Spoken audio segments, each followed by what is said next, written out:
I signed my parents' house away while they smiled at me across the courtroom. The pen felt heavier than it should have. My lawyer's hand hovered near my wrist like he wanted to snatch it away before I finished the last stroke. Across the aisle, my mother sat perfectly straight, her lips pressed into a thin line of quiet victory. My father stared straight ahead, jaw locked tight, as if this moment had been owed to him for decades. The judge leaned forward and asked if I truly understood what I was doing. "Yes," I said, voice steady. That was the moment everyone thought the story ended. They didn't know it was only beginning. The certified letter arrived on a Wednesday, slipped between a supermarket circular and a church bulletin. I remember because Wednesdays were the days I walked my old golden retriever along the river path behind the library, letting him chase leaves while I cleared my head. I carried the envelope inside and opened it at the kitchen table, tea steaming beside me. The words blurred at first. Legal phrases have a way of sounding almost gentle, even when they're slicing straight through your life. I read it 3 times before it sank in. My parents were suing me. They wanted the house back, the 3 acres behind it, the orchard my grandfather had planted row by row after he came home from the war. They claimed the deed transfer had been a mistake, that I had pressured them, that I had taken advantage. I sat there a long time, listening to the clock tick on the wall. I wasn't furious. Not yet. I was hollowed out in that strange, quiet way where the air feels too thin to breathe. That house wasn't just bricks and wood. It was where I learned to swim in the creek that ran behind the barn, where my mother taught me to knit scarves long enough to wrap around both of us on cold nights, where my father built a tree fort in the biggest oak and let me paint the sign that still hung there. Daughter's domain. It was also the place I returned to when their world started to shrink. When Mom's hands trembled too much to hold a needle. When Dad's memory began slipping and he'd stand in the driveway forgetting where he was going. When bills stacked up and the roof started leaking after every storm, I moved closer. I paid the taxes. I called the repairmen. I kept the lights on.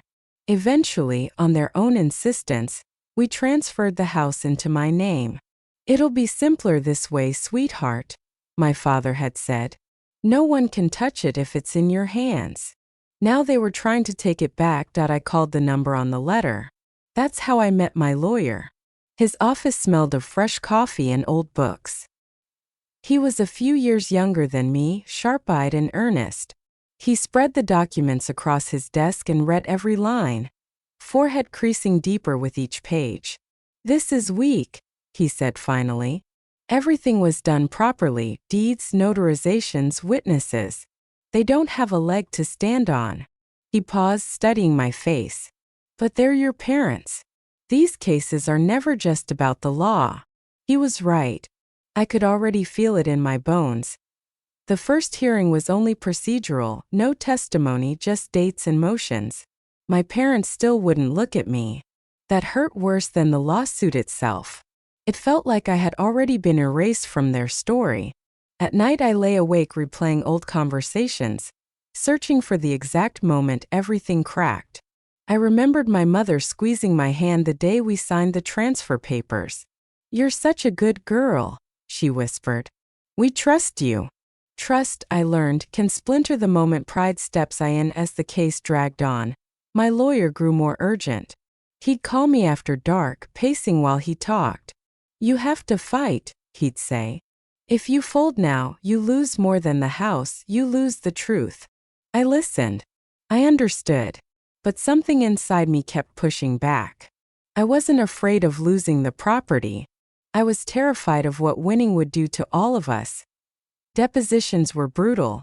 Sitting across from my parents in that tiny beige room felt like Thanksgiving dinner turned into a battlefield. Every childhood memory was twisted, every favor reframed as control. When my father called me overbearing, something inside me finally broke. After that, I stopped defending myself even in my own head. Instead, I started reading every single document again. Every clause, every tax receipt, every agreement my grandfather had quietly attached to the land years ago to keep it from being carved up and sold off. details no one else had ever bothered to learn. The night before the final hearing, my lawyer sat across from me, exhausted. "I'm begging you," he said. "Let me do my job. We will win." I shook my head. "Let them have it all," I told him. He stared at me like I'd lost my mind. The courtroom the next morning was smaller than you'd expect. No dramatic music, no shouting. Just old wooden benches worn smooth by decades of quiet family wars. The judge was calm and methodical. My parents' attorney spoke with easy confidence. My lawyer spoke carefully, almost reluctantly. When the papers were placed in front of me, my hand stayed steady. I signed. Across the aisle, my parents smiled. The house hadn't landed in my name by accident. That was the part no one wanted to talk about, especially not my parents. To them, the story started the day they decided they wanted it back. To me, it started years earlier, long before any lawyers ever walked by the time Part 3 began. The case no longer felt like something happening to me. It felt like something I was walking toward, step by step, with my eyes wide open. The legal rhythm settled in, motions filed, responses returned, dates pushed and reset. My lawyer kept me updated, always gentle. But I could hear the worry in his voice. For him, winning meant protecting my rights, my reputation, my future. For me, winning had started to mean something else entirely. The day he finally said the words that would echo in my head for weeks, we were sitting in his office. Sunlight cut through the blinds in thin gold stripes across the table. "You have to fight," he said softly. "If you don't, the court will think you agree with their version of events." I looked at the diplomas on his wall and thought about how proud his parents must have been. Mine used to be proud of me too. "I understand," I said. He leaned forward. "No, I don't think you do. This is about precedent. If you roll over, they'll tell that story forever." That stung, not because it was false, but because it was already true. They had already decided who I was. The next deposition confirmed it. My mother spoke in that calm, almost peaceful voice, painting me as distant and manipulative. My father described his own forgetfulness as trust one had abused. Listening to the recording later, I barely recognized the woman they described. My lawyer paused the tape. "This is character assassination. We can destroy it." I nodded, but inside I had already made my choice. I had spent my whole life trying to be understood by the people who raised me. Fighting harder wouldn't change that. What surprised me most was how tired they looked in person, not angry, just worn down from holding on too tightly for too long. During mediation, when the mediator mentioned obligations, taxes, insurance, upkeep, my parents looked startled. My father waved it away. "We'll manage." But he hadn't managed in years. They were chasing victory, not thinking about what came after. Friends tried to talk me out of it. "They'll come to their senses. Counter sue. Make them feel it." But I didn't want revenge. I wanted the truth to stand on its own without me having to scream it. There's a special kind of exhaustion that comes from being misunderstood by your own parents. It settles deep in your chest. I felt it every time I walked past the old apple trees my grandfather planted. The ones that still bloomed every spring no matter how harsh the winter. He used to say, "Land remembers who cared for it when no one was watching." That line never left me. During one late-night review of the files, I noticed the attachments my parents had clearly never read. Old agreements tied to the property, conservation easements, historic preservation clauses, annual compliance requirements my grandfather had locked in to protect the land forever. They weren't punishments, they were responsibilities. Legal, ongoing, unavoidable. I realized then that this wasn't about tricking anyone.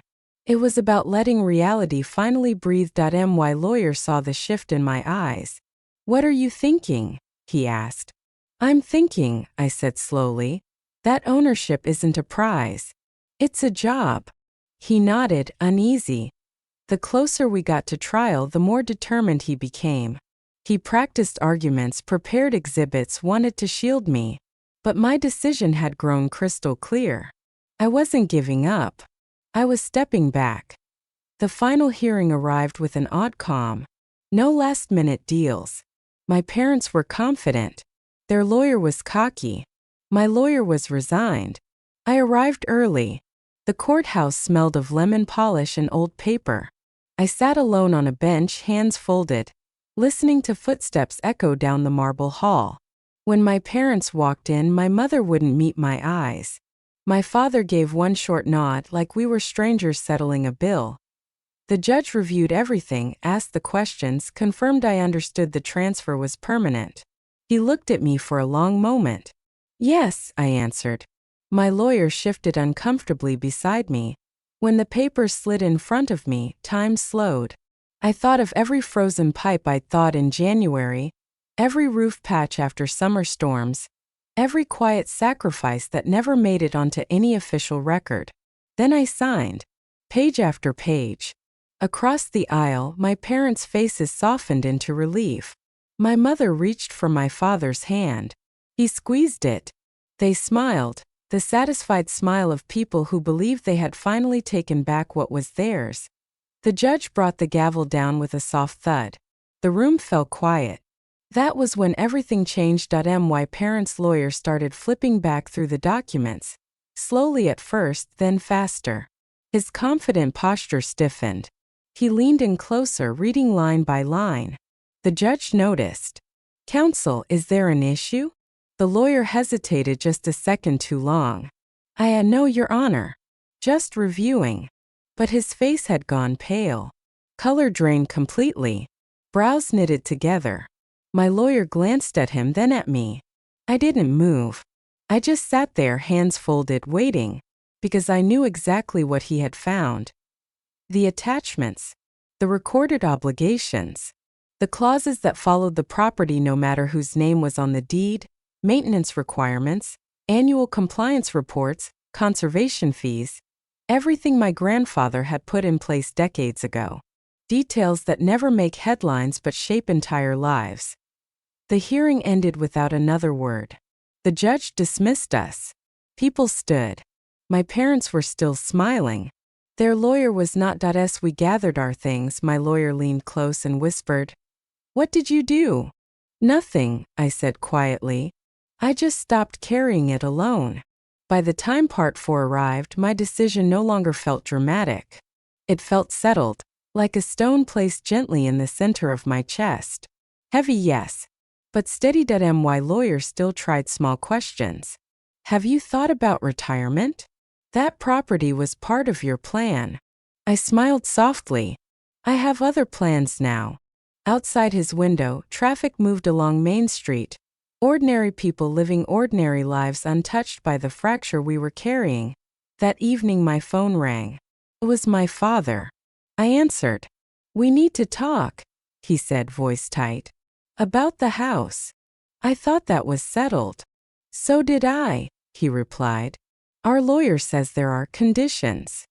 "Obligations," I corrected gently. Silence stretched. My mother came on the line next, softer now. "We didn't realize how much you've been handling. The taxes, the inspections, the agreements." I didn't rush to answer. "I never hid it," I said. "I just didn't announce it every time." Over the next days the tone changed completely. Their lawyer called mine with questions instead of accusations. My lawyer phoned me afterward. "They're overwhelmed." "I know. They might ask for help." I expected that. "What will you do?" I looked out at the yard I no longer owned. "I'll answer questions, but I won't take it back." That's the line I drew. A week later we met at the house. No lawyers, just the three of us. The place looked exactly the same, weathered and solid, holding decades of memories. My father walked the room slowly, touching walls. My mother sat at the kitchen table with bills spread out like a map she couldn't read. "I didn't know it added up like this," she whispered. "It always did," I said. She looked up. "Why didn't you ever say anything?" "I did," I answered. "Just not loudly enough to bruise your pride." We talked for hours, not about blame but about what ownership really meant. As I left, my father stood on the porch. "You didn't have to do this," he said. I know, I replied. But I chose to. He didn't look away. That was enough. The truth didn't arrive with shouting. It arrived quietly, through phone calls, long pauses, and the slow realization that control without responsibility is just another name for burden. A month passed. Then too. My parents struggled, but they didn't break. They learned. They hired help. They budgeted. They finally understood that the land my grandfather protected didn't protect itself. One afternoon my mother asked me to come over. We sat at the same kitchen table where she once signed the deed. This time she was the one holding the pen, organizing papers. I didn't understand how much you carried, she said quietly. I thought you just wanted control. I looked at her. She seemed smaller than I remembered. I wanted stability, I told her. For all of us. She nodded, eyes glistening but not spilling over. I see that now. My father joined later. He didn't apologize with big words. Instead he said, I didn't want to feel old. I understood. Aging turns pride into armor, sometimes too heavy to carry. I never wanted to take anything from you, I said. I just didn't want to watch it all fall apart. He stared at the floor, then looked up. You won. I shook my head. No. I just stopped pretending. The lawyer who once spoke so confidently now spoke with caution. He respected documents he had once skimmed. He never accused me again. My own lawyer called one evening and laughed softly. I thought I'd seen every strategy. This wasn't a strategy. No, I agreed. It was restraint. That word stayed with me. Restraint isn't weakness. It's strength used with purpose. The story didn't end with humiliation. It ended with understanding, slow, imperfect, but real. My parents didn't suddenly overflow with gratitude. I didn't suddenly feel complete. But something shifted. They stopped trying to erase me, and I stopped carrying what was never mine to carry forever. The months that followed were quieter than anything before. No court dates. No motions. Just time, honest and steady. My parents didn't transform overnight. There was no dramatic apology on the doorstep. What happened was smaller and, in many ways, deeper. They adjusted. They learned. And little by little, they began to see me again. Not as the enemy, but as their daughter. We started with short phone calls about practical things. My mother asked how often the county reassessed the land. My father wanted to know the inspection schedule for the conservation agreement. I answered what I could and pointed them where to look. I never took the reins back. That mattered. Once my father said almost casually, "You made it look easy." I smiled. It wasn't easy. I just never complained. That landed differently. The house stayed theirs. I never tried to reclaim it. They saw that I wasn't waiting for them to fail. I had meant what I said in court. I had truly let it go. What I kept was myself. As time passed, my own resentment softened too. Not because they earned forgiveness, but because I no longer needed it to protect my heart. We began meeting for lunch, first at a neutral diner, then eventually back at the old kitchen table that had witnessed signatures, silence, and finally understanding. One afternoon my mother slid a folder toward me. I kept everything this time, she said. Organized. I smiled. I can see that. She hesitated. I didn't know how much work it was. I know, I said gently. That was the closest thing to an apology we ever needed. My father changed more slowly. Pride doesn't melt overnight. But he started asking questions without defensiveness. One evening on the porch he said, "Your grandfather would have respected what you did." I swallowed hard. That meant more than he would ever know. Looking back, I finally understand why my lawyer struggled with my choice. The law wants clear winners and losers. Family lives in the messy gray between intention and consequence. What I learned, and what I wish I had known sooner, is that boundaries aren't punishments. They're quiet invitations to healthier love. When you stop rescuing people from the natural weight of their choices, you give them room to grow. And you finally give yourself permission to rest. For anyone listening who has been carrying more than their share, financially, emotionally, quietly, this is what I want you to hear. Your worth is not measured by how much you sacrifice in silence. Love does not require you to erase yourself. And doing the right thing doesn't always look like winning in court. Sometimes it looks like stepping aside and letting the truth stand on its own.